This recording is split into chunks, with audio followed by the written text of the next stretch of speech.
today's session is about building an inclusive culture. And I think that for the longest time, we started off originally 6 years ago 7 years ago in Indonesia, because we had a business there, which is all things hair. So I think our oldest employee, in a sense, longest employee, Kanjana, right? And TS was 7 years. And then followed by myself in Singapore, 6 years. And then only maybe later, a few years later, that we open up in Philippines fully. And now in Philippines, I would say we are the biggest team in Philippines, about 50 people. And then, of course, we still have Indonesia, second biggest, Malaysia, Thailand, Vietnam, Myanmar. So those are all the markets that we are in. And I think that the reason how we are so successful in that is the opportunity that happens during COVID, right? And that sort of like open up the opportunity of us hiring people and working remotely and all that. And I think as we grow, we look at, okay, how diverse we are as an organization in APAC. But I met Dirk, which I will introduce him in a bit, and we talked a little bit about, yes, we are a diverse group of people, and we are always very open in ensuring that we always look for diverse resources in APAC, right? That having said that, are we truly inclusive? Now that there's a difference between being diverse and being inclusive. And we will dive in a little bit about that. And the reason why I really wanted us to discuss this topic is because we work with, when we say diverse, right, it is really different backgrounds, different ethnicity, different culture, the way that you're being brought up, your race, your religion, everything. And I feel like because we all come from all of those backgrounds, we respect those things.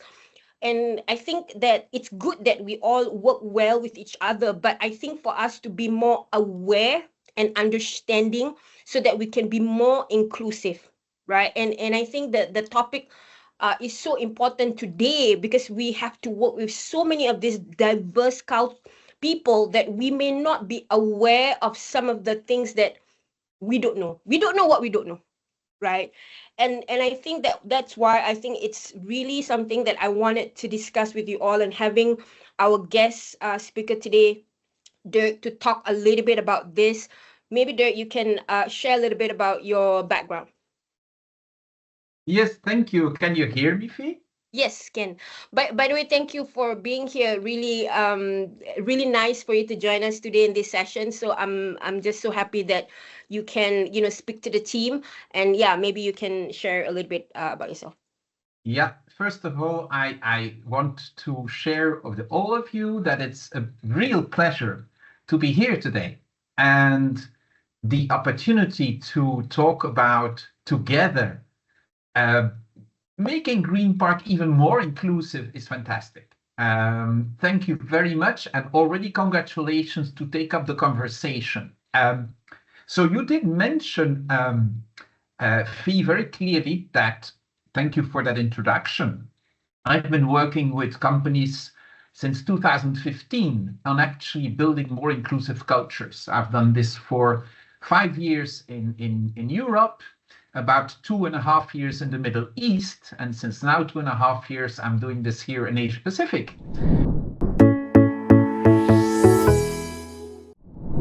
What we mean when we say diversity, just for ourselves, very quickly, a short reminder before we move into inclusion.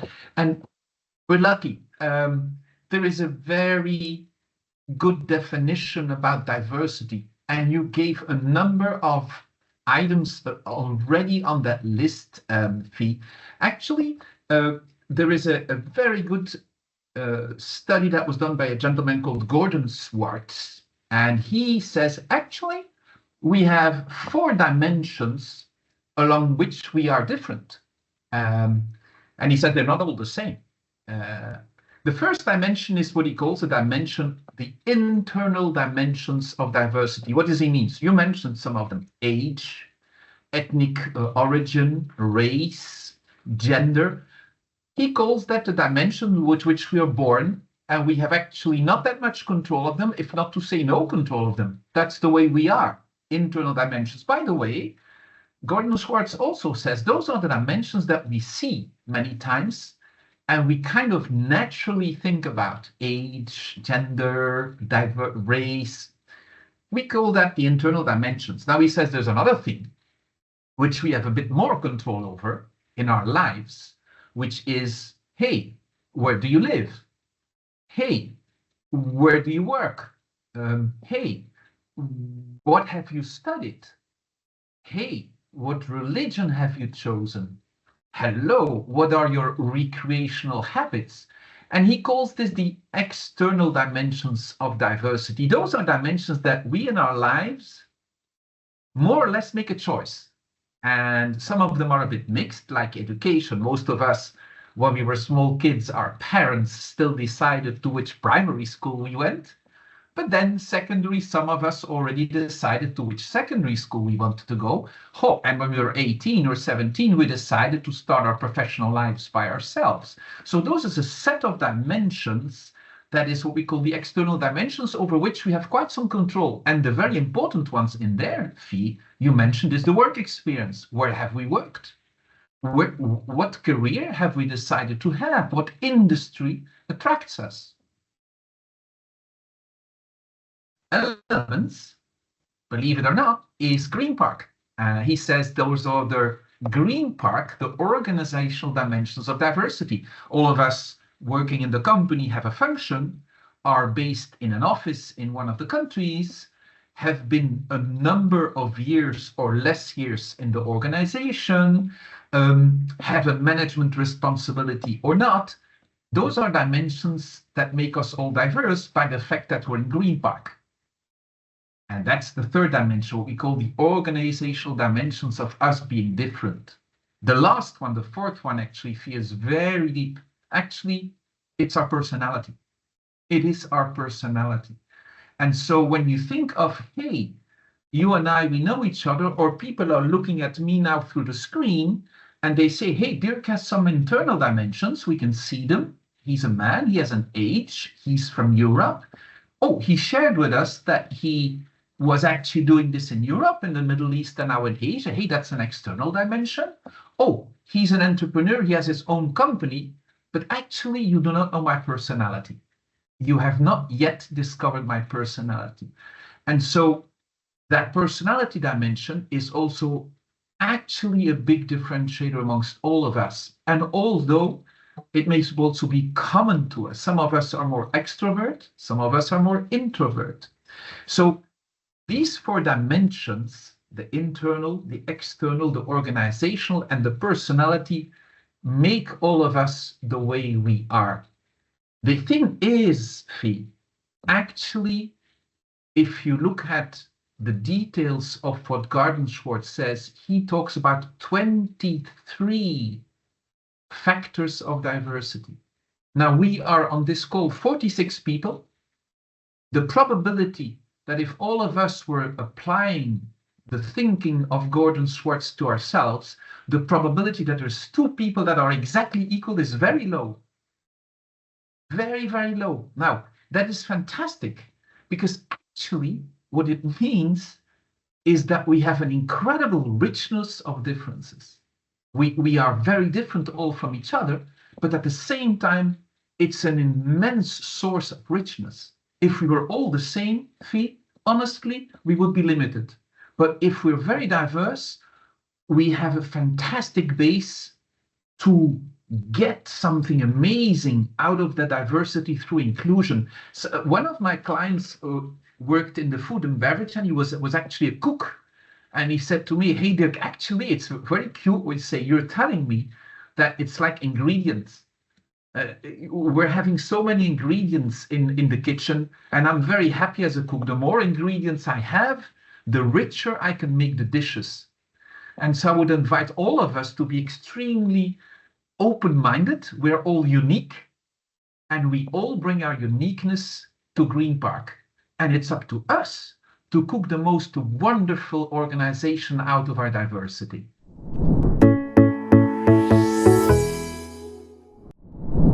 That's a really good point, Dirk, and I think that's what we are at Greenpark as well, because everybody comes in with their own different sets of ideas and different, because they have been brought up in different culture and all that. Everything is then put onto the table. I think the next question is, how do we then work together?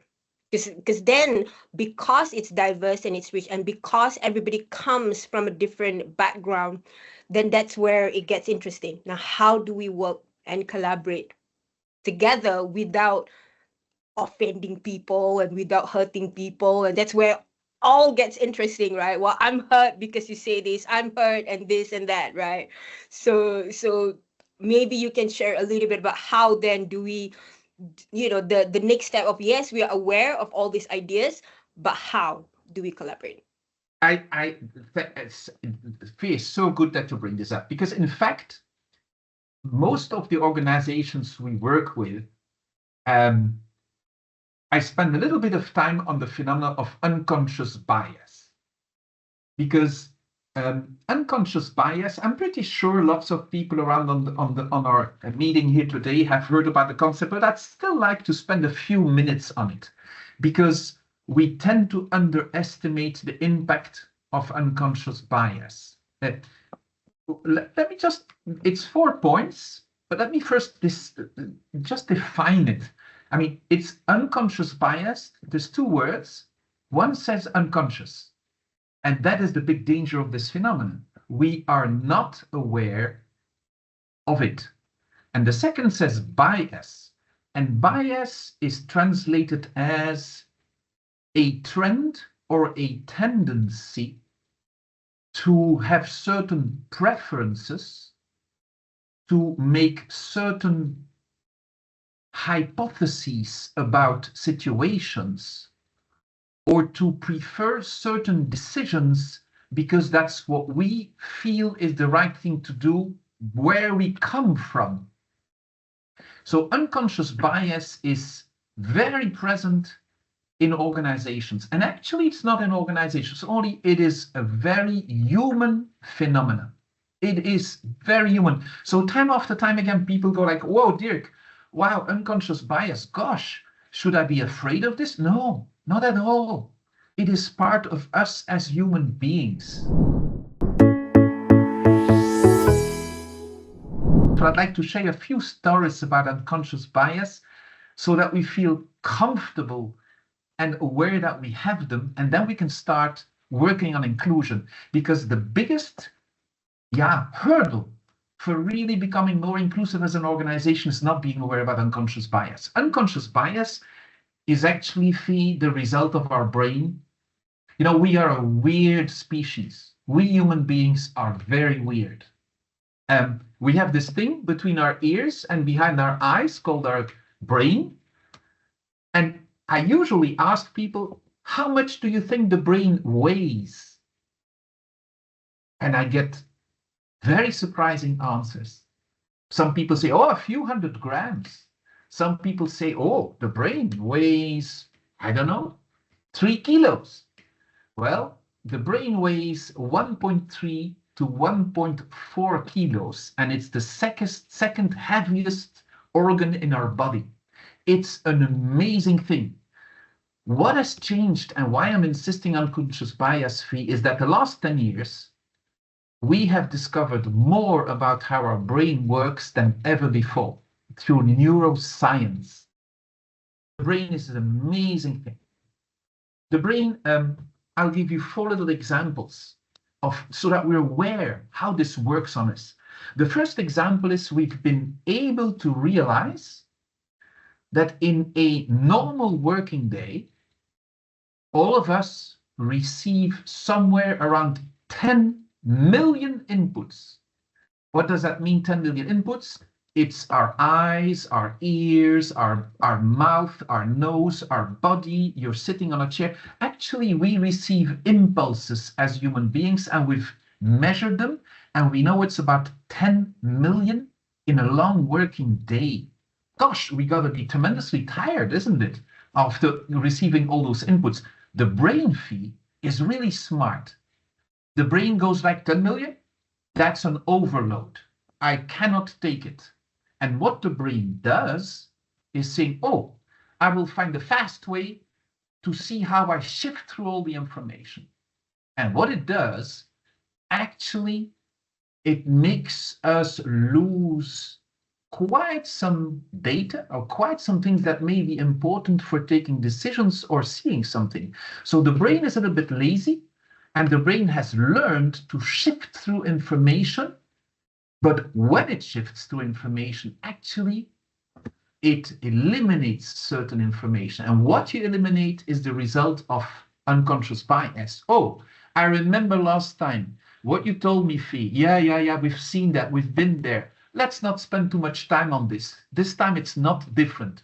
Who says that? The brain loves to hear that it's not different. Overload of information. When we're tired, it happens all the time. And what happens then is a second phenomenon. In our brain, there is a small little piece of our brain called the amygdala. It's a leftover from millions of years ago, but that is a little piece of our brain that enters into action fee when we are tired, stressed, and not happy. And the amygdala then sends into our blood a little hormone that makes us do three things: fight, freeze, or basically flight. I run away, I freeze, or I fight. It's amazing how we as human beings all know that when we are tired, we don't feel good, we are maybe not happy, we feel a little bit uncomfortable. The amygdala kicks in and woof, we do all kinds of things that is like an animal. We're not reasonable anymore. The brain takes over, the unconscious bias takes over. Oh, I'm gone. We just have to be aware of that as human beings. So sometimes I say to people, you want to be inclusive? Be aware when you're tired, stressed, of somebody is menacing you, is threatening you. You will not be inclusive because you will freeze. You will want a fight or you will flight. That's a second So what you're saying is there's two parts to this, right? One is being aware of ourselves, and then also will be good to ask others, are they in that state? Because Yes. then once you are both in the right place, then the biasness that happened will no longer be there, because we are making sure that we have an open mind to whatever the conversation or discussion is going to happen or take place, which is very challenging. I think that, because I think we all are working, meetings after meetings after meetings, and that's why it's also important for us to have breaks in between meetings. Hint to Danny not to book my meetings back to back. Because you need to process, right? You need to digest and all that. So you going into a conversation with an open mind, right? And I'll build on that theme. Thank you so much for saying it, because apart from the amygdala, which is this little engine that is really taking over when we're threatened, apart from the fact that there is the information overflow and the brain says no, I also ask my people always, do you know how much of our calories on a daily basis is consumed by our brain? It is 20%. So every time you eat, actually 1/5 of all the energy you accumulate goes to your brain.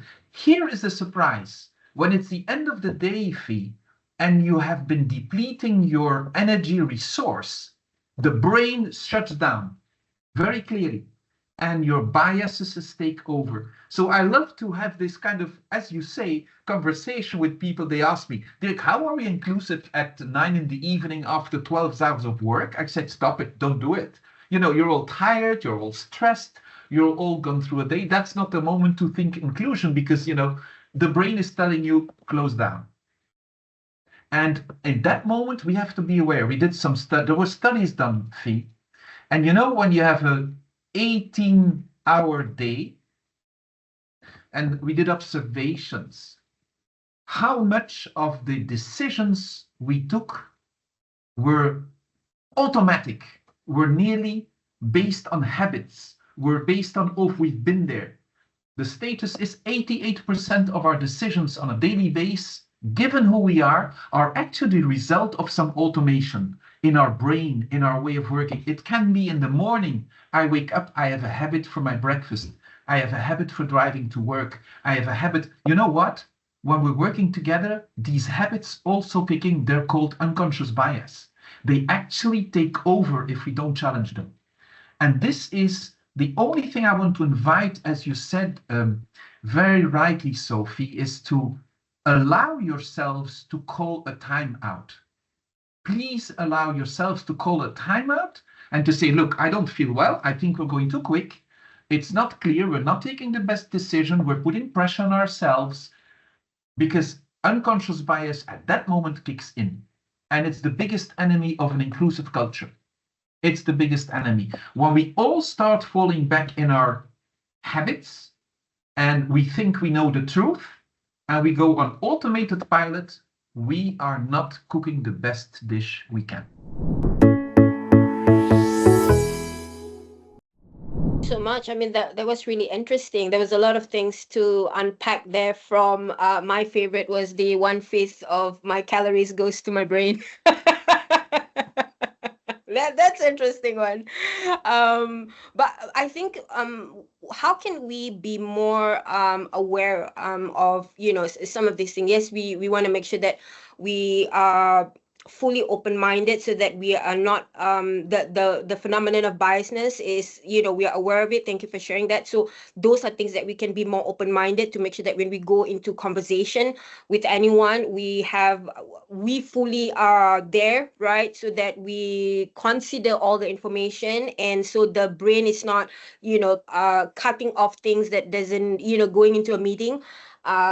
For example, I think we come into a biasness as well sometimes of what we already perceive some things, right? That could also happen. So going to a meeting and say, okay, this is what I want, this is what is going to happen, but we don't allow the other person or the other group to then share fully, and so you already coming into the meeting half biased already. So I think that's also something to consider when we go into meeting. Yes, sometimes we do have objective of what we're trying to achieve, but how can we still remain open-minded with whatever the other person is going to share? I think that's key as well, because if not, it does that whole meeting or that whole it's so unproductive, because you're just going to the meeting knowing already what the answer is going to be, right? So maybe you can share a little bit about, you know, what are some of the tips that we can do to be more aware? What are the things that we can, going into a meeting, have an open mind? How do we do it?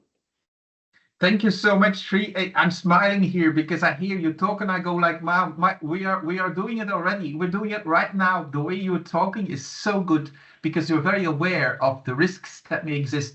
So I just jotted down for us, for the team here, I've jotted down 6 things.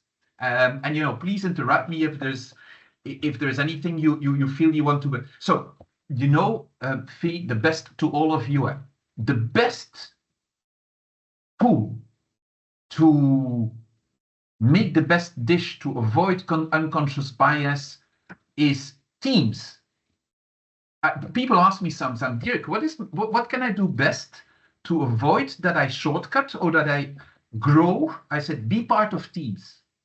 Don't sit in your corner. Volunteer to be part of a team. Managers ask me, what's the best way to avoid making the wrong decision? I said, do it in a team. Ask for the team members. Don't do it alone.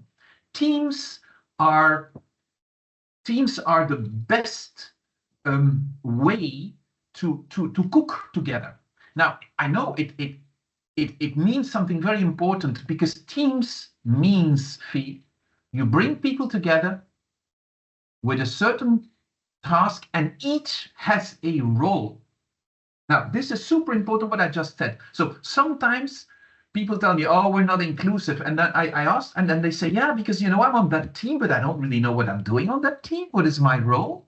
So teams is a good solution, but only if the people on the team feel they have a role to play. and it has to be clarified. The team leader has to be very open about it. Hey, what could be your role in the team? Maybe you can surprise us. We know that you're in the finance department, but actually this is about customer satisfaction. What? Oh, yeah, maybe you can tell us how, when you send the invoices, how we can have a better contact with the client when it comes on sending invoice. Oh, yeah, that's an interesting angle. So your role will be back office quality ideas.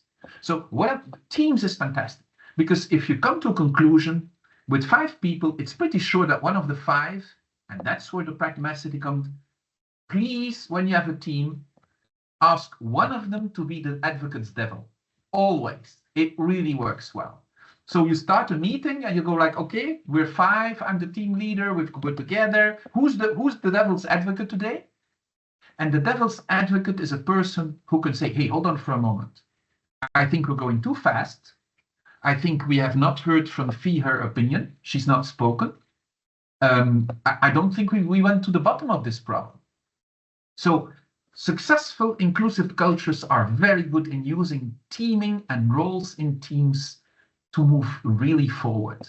And it's proven by research that heterogeneous teams, when they are well constructed and managed, are way more performant than homogeneous teams. And certainly in your sector, when I studied Greenpark, Fee, in your business, it's a no-brainer.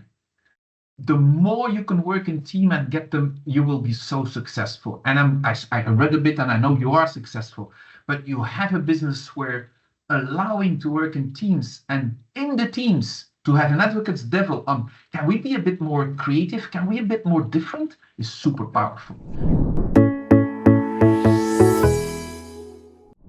I think what you said about teams, it's very true. We all do work already in teams, but 2 things that you mentioned that is something for us to consider really is the fact that when we are in a team, is everybody very clear what is their task? I think that's something that we can really look into to ensure that, sometimes you go in a meeting and you're like, okay, what am I doing here? Right. And I think that that's really important to make sure that when we go into meetings, we are the leader, whoever that is in that meeting, who's leading that meeting, has to ensure that everybody's very clear what their tasks are, what they own. So that's point number 1. Point number 2 that you said on the devil's advocate, I think that's something that we also haven't really considered, because we are always very collaborative, in a sense that when everybody suggests something, everybody was like, okay, let's do it. And I think it is good to just challenge it a little bit, and just question it and just say, does it I think it's creating that safe environment where you feel you can challenge things. Because I think when you feel like, okay, I'm just gonna follow what everybody's saying and just say, okay, then sure, that's fine too. But then I think for us to truly perform and for us to truly be a team that works really well, is to look at it from your perspective. What is the value that you bring in? Because everybody has a value, right? Everybody comes from a different background, and that was the whole thing of like, okay, great, now does it make sense to you? That's where the question is. You can come in and say, okay, I understand this is what everybody wants to do, but I just have a point of view that is slightly different, and what do you guys think about this? And I think once I want to encourage that more, because I think that it's important for us to. And then it goes back to the first point that Dirk said, which is when you're tired, right? You just, everything is like, okay, fine, whatever, right? Versus, hey, hang on a minute, I'm thinking, and maybe this is something that I want to suggest. Could it work or not? Then everybody will be like, everybody coming into it has an open mind and say, okay. Then that's where we would produce really creative work and really great work, or just challenge the way that even the discussion itself. So I think those 2 points, Dirk, that you mentioned on team, because we work with teams on a regular basis. That's always, but those 2 points, I think, something for us to really look into and ensure that, hey, it makes sense or not, for us to do this. Delighted to hear this. I'm going to wrap the next, because I'm looking at the timing also, Fee, and I want to make sure that if people want to ask questions, I'm going to wrap the next 2 points together. And so if we have a team and people have the role, and there is a bit of a devil's advocate, then there is a very special thing for a team to be inclusive. And it's two words that I group together. Allow people to talk from the brain, the heart, and the stomach. From the brain, the heart, and the stomach. And when it's late in the afternoon, it means that people have the full right to say, my work-life balance does not allow me to be present. Work-life balance is something super important in teams. And the fantastic optimistic teams, full of energy with a devil's advocate, you know what? It's 18:30. And in our team, somebody is going silent. And we don't really understand why. Normally that person is, and it's this young man. It just turns out that at 18:30, he'd like to call home, the kids are going to bed. And he's absent because his work-life balance tells him, I want to be with my kids. But that is not his brain talking, that's his heart talking and his stomach talking. So real inclusion is having a safe environment, as you said, Fee, and at the same time allowing yourself to have your brain, your heart, and your stomach calling out. And that's what you say as a team member. Sorry, Fee, you're the team leader. I want to let my heart talk. You know, can I just interrupt a moment? And there is my work-life balance that tells me I'm getting absent. Okay, wonderful. Too many times we're focused only on the job. And it's the brain. And let's get a solution and let's get it done. Unfortunately, very inclusive cultures have a brain, a heart, and a stomach. And the stomach is when the devil's advocate says something and one of your team members says, I agree with the devil's advocate. This is not the right thing to do. This is not the right thing to do. I've been in situations where intellectually and emotionally the solution was perfect. It was just not the right thing to do. And that's your stomach speaking, not your brain and your heart. So two together, allow yourselves in the teams, brain, heart, stomach, and please be aware we are all human beings with two lives, a life at work and a life at home. Highly inclusive cultures know that when you come to your job in the morning, you do not stop being a parent. You do not stop being who you are once you walk out of the office. Let's be very empathetic with that. Just one more question before I open the floor. Is that I think what you've shared with us today are all the things for us to think about and reflect on. But I think I think a lot of people will be interested to know, okay, now that I am aware that this could happen, that I could potentially, offend someone or come into a discussion having a biasness, now that I'm aware of all of these things, but what if it still is affecting somebody else that you are not intentionally, wanting to do? So what can I do, to not intentionally, because yes, sometimes you can be very aware, you learn all of these things, you reflect, you try your best with your best intention, but you still go into a conversation and that person still end up getting hurt or affected. So how can you do better? Thank you so much, Fee, because I'm going to use a 5-letter word that is essential in what you said. TRUST, trust. Inclusive organizations, Effie, when you're a team, and what you just said, when you trust your colleague, you can be yourself, you can be authentic, you trust your colleague, and you give the feedback. You're not afraid to give the feedback because you're in the meeting and you go like, hey, Fee, sorry, I just let my heart speak, but you're rambling on. I trust you.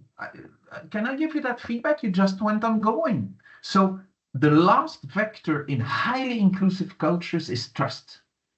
And we do not realize, but we are all 4 types of trust people.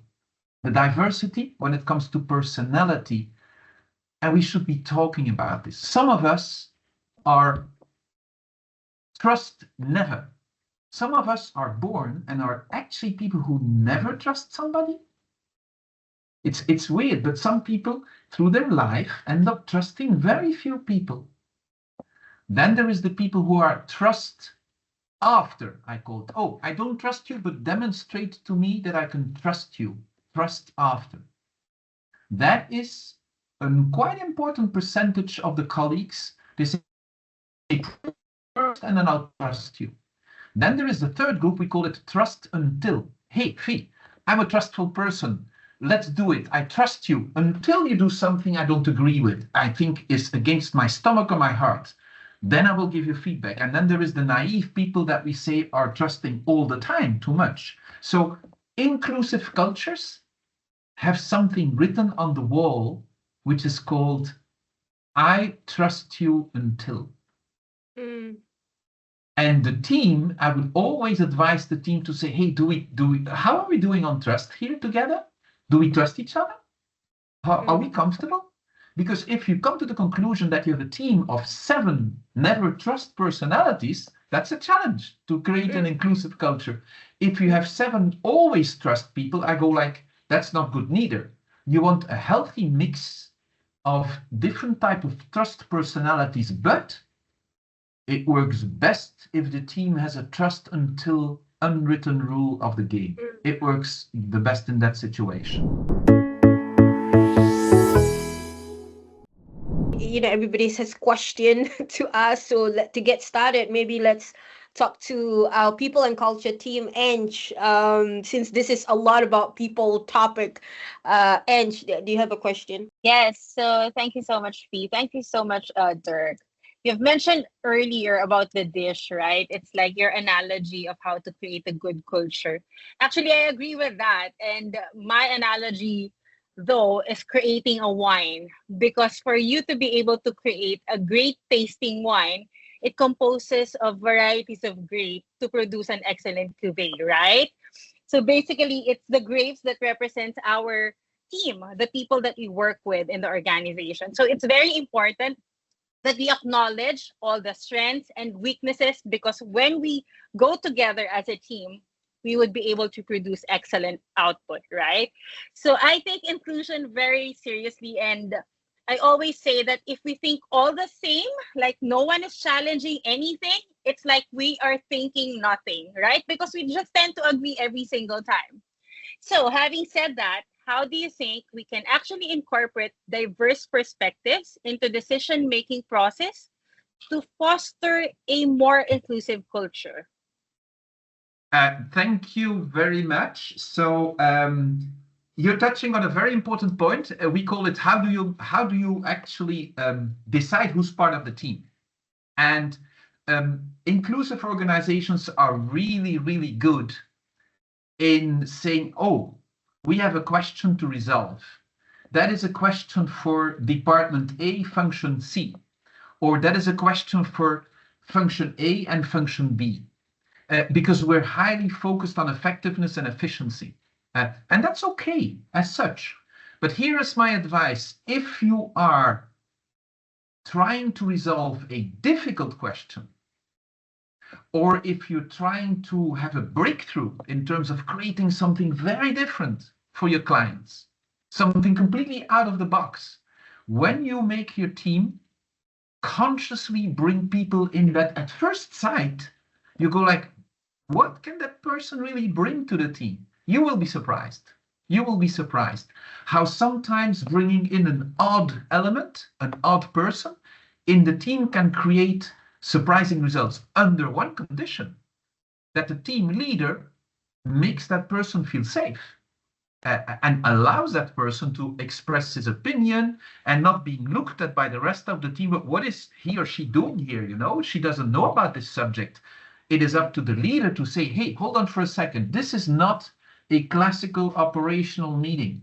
This is an out of the box meeting, guys. I'm sorry, girls and guys, this is an out of the box meeting. We need to break the back of this animal. And I've decided, together with management, to bring in some surprising people from the organization. And by the way, we have a devil's advocate for this meeting. So if we don't let that different person talk enough, our devil's advocate will make us aware of it. Hey, you brought in Dirk into the meeting today, but he didn't really express his opinion. The devil's advocate makes that happen. So I would invite you to really, as a leader, when you bring the team together, what is the purpose of the meeting? What do I require? And when you want something that is not too standard operational, bring a diverse person in. Now, there's a trade-off between effectiveness, efficiency. Yeah? We know what. So the extremely good managers know when to bring in very diverse people. They just know when to do it. I mean, thank you for saying that, Thank because you. I think, and thanks, Ange, for asking that question, because I think a lot of time we are all, and Denise, if you're in this call, Denise is our head of ops. It's all about efficiency and effectiveness, and it's all about what is the role of everybody in that meeting, right? We talked about this earlier, but I think you have a point there. If we want to try to, of course not on every meeting, but on certain meetings, of course, that we feel we want to think outside of the box or a new perspective, and of course that makes sense to bring in somebody that, like you said, may not be like the odd one, that it's not the usual, but maybe that person will come in from a different perspective and surprise you, and I think that that's a very good idea when it comes to especially brainstorming ideas, creatively and all that, because we always try to bring in, for example, the creative and social team. Could it be interesting if we bring in somebody from the SEO team, or could it be interesting if it's some, like, I think that could be a way to find that whole, new perspective and new ideas and stuff like that. So And I'd like to build for a moment on this, Fee, because even if you have a normal, more operational meeting, highly inclusive organizations ask the following question before we actually decide, hey, is there any one of you in this meeting who has a crazy idea or a different idea that he has not been able to express because we've been doing this so long in this way? Maybe some of you would like to see it differently.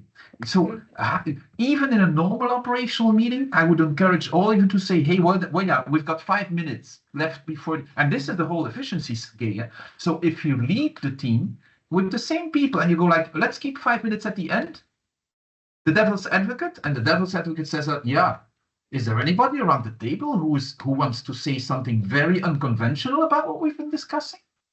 And that is with the normal people.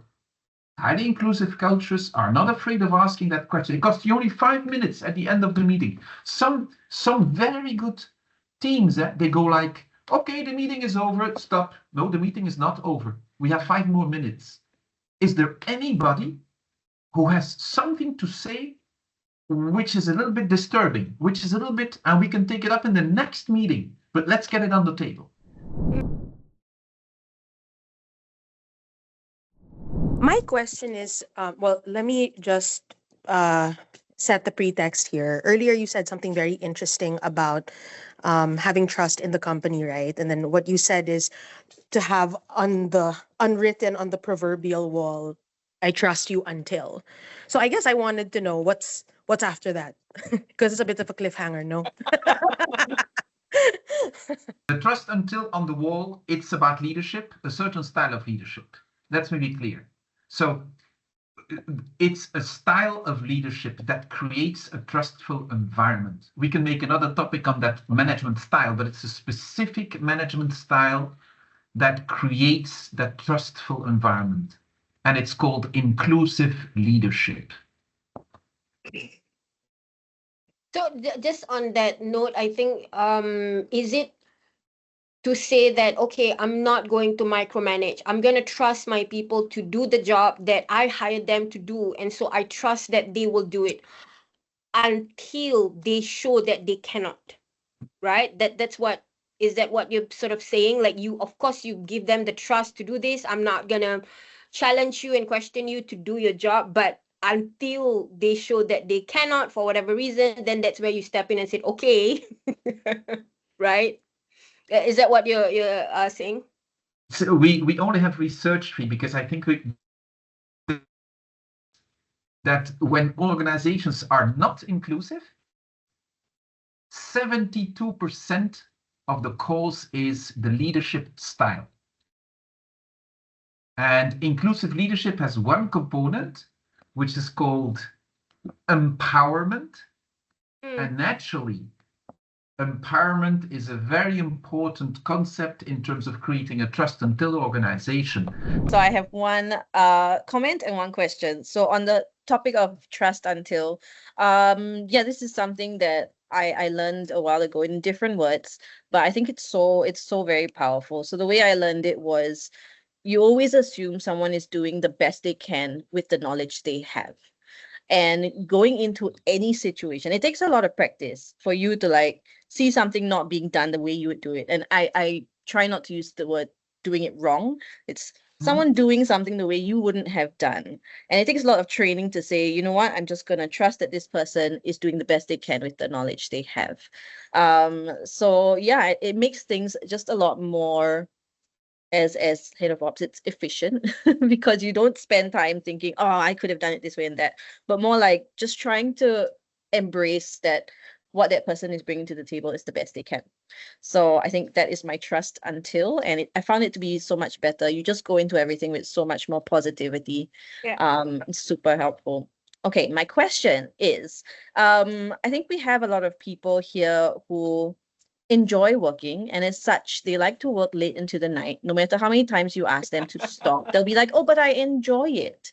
So I mean, for me, what I like to tell them is sometimes, okay, if you enjoy working at night or using your brain at night, why don't you use it on something to better yourself? Like go take a course online or something. But what do you think is the best way to encourage people to preserve their work-life balance? Because I think in the short term it's fine, but in the long term it is going to affect them. That is a super good question. So as a we're back in the leadership. One of the values in inclusive leadership that is very important is that you want that person to develop the best version of him or herself in the long run. Okay, so these type of conversations are always like, yeah, you're enjoying this. Absolutely, we enjoy it all. It's fantastic. But where does it bring you in the long run? Maybe you should be a bit more social or a bit more sports or a bit more. We have so many years to go together. But managers don't always have the courage to say to somebody who's really engaged, we have so many more years to go together. That little piece of the sentence is what I call an inclusive leader.